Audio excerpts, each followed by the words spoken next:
The number of countries in the United Nations has grown over the decades, from 51 states in 1945 to 193 today. Many more places want to become independent, but national governments almost always oppose secession. Catalonia's parliament declared independence from Spain in October 2017, following a referendum deemed illegal by the central authorities in Madrid. Spain dismissed the region's government and decreed that a fresh election should be held. Catalan politicians leading the independence movement could be jailed for decades if found guilty of rebellion and sedition. The autonomous Kurdish region in Iraq also held a recent independence referendum. It outraged the government in Baghdad and neighbouring countries, which also have Kurdish minorities. The Baghdad government claimed the independence referendum was illegal and seized back the lands Kurds had taken beyond their region. The desire for secession is nothing new. There are estimated to be more than 8,000 ethno-cultural groups in the world, with many independence movements demanding their homelands be recognised as countries. Jean-Claude Juncker, the President of the European Commission, said that if every region had its way, the EU would become unmanageable. So who gets to form a state? There are no clear international rules. The 1933 Montevideo Convention declared that a region needs 4 things to become a state: a permanent population, a defined territory, a government, and the capacity to enter into relations with other states. But these are only guidelines. Ideally, a region would also meet other conditions, such as show that a clear majority have freely chosen independence, respect its own minorities, have a viable state, and settle terms with the state it leaves and its neighbours.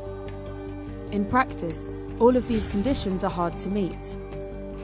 Taiwan is a modern, democratic state in all but international law. It's an island off the southeastern coast of China, which has its own constitution, functions as an independent state, has democratically elected leaders, and was the first place in Asia to rule in favour of gay marriage. Per head, it's around 3 times richer than mainland China. But China regards Taiwan as a renegade province. It insists that no country can have diplomatic ties with both itself and Taiwan. Only 19 countries, plus the Vatican, officially recognise it. Somaliland is another region seeking to be recognised as a country.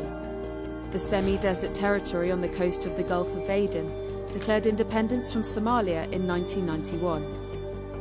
It has its own government, police force and currency. But no foreign government recognises it.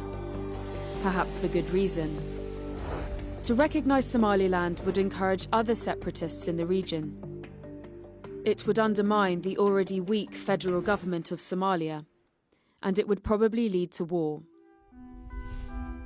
There have only been 2 major changes to African borders since the 1960s, and neither is a success story. Eritrea declared independence from Ethiopia in 1993. Today, Eritrea has a despotic government, and its people are mired in abject poverty. In 2011, South Sudan seceded from Sudan, making it the world's newest country. Soon after South Sudan formed, civil war broke out, displacing 2.2 million people. Although a ceasefire was signed in 2015, the country lies in ruin, plagued by hyperinflation, famine and violence. Independence has a romantic ring. Many sympathise with the demand for freedom. But redrawing borders is dangerous and often causes as many problems as it solves.